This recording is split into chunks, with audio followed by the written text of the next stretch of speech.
I don't know how I got in the Facebook group, but somehow in 2017 I ended up in this Facebook group for people that was in New York. And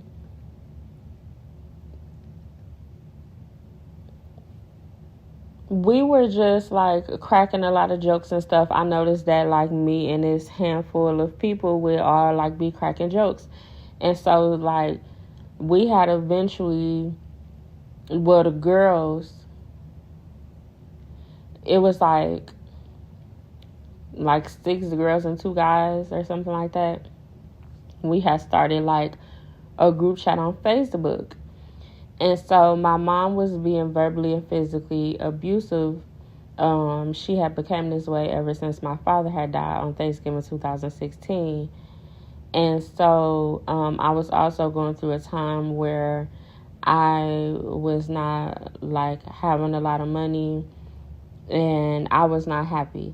And so the girls literally paid for me to come like meet them in New York. And so one of the girls, she wasn't in a group chat, but she was in a Facebook group. And like we would converse with each other. I had just reconnected back with her last year. So I went to go visit them, right? And then the girl that I had just reconnected back with last year, she had ended up coming over one of the girls' house who had paid for me to come to New York. She had came over because we had all knew each other from this Facebook group. So she came over, and I believe it was like ecstasy pills. And I said that I would never try them, but she just kept on talking about it and just kept asking us to try. And she was like, y'all can just take a half. So me and the girl who place we was at, like we both just took a half of it. And I never did it again after that because I just felt like overstimulated and over like sensitive and all my senses. Like I didn't want to hear nobody talk. I needed it to be completely silenced, and everything was just irritating to me.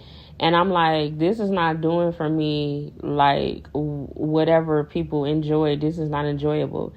And so the girl that we had, the other girl who had did the other half, I don't remember how I made her feel, but she was talking to the girl who gave it to us like, that's why you talk so much, because you be popping these pills. And the girl was like, yeah, because basically she was like shy and had like unresolved trauma. She was very beautiful, very fashionable, very well dressed. Her hair and nails was always cute, like outfits, like, you know, a very high quality perfume collection, like stuff like that. But like behind the scenes, she was going through a lot of stuff and didn't know how to deal with it. So that's what she used to open herself up. But meanwhile, for me, I was irritated, so I didn't do that ever again.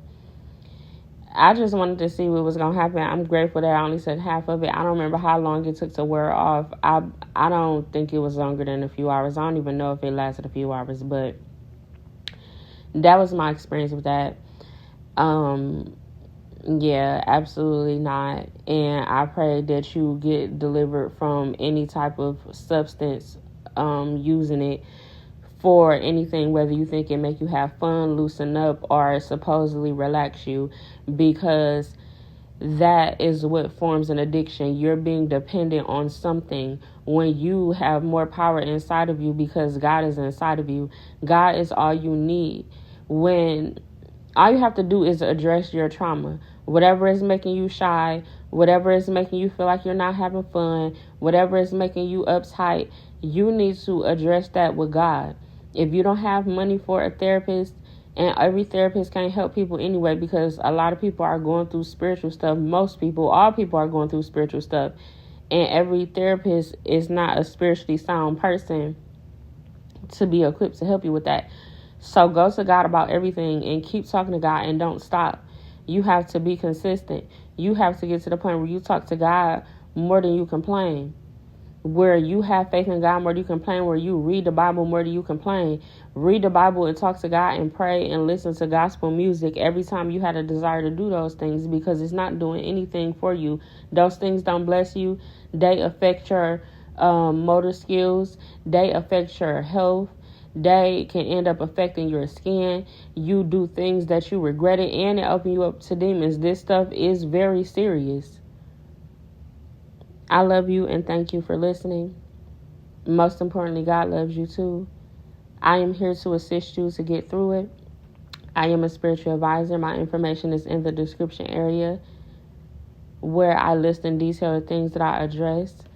And my email is there as well for you to schedule a session. My sessions do start at $45.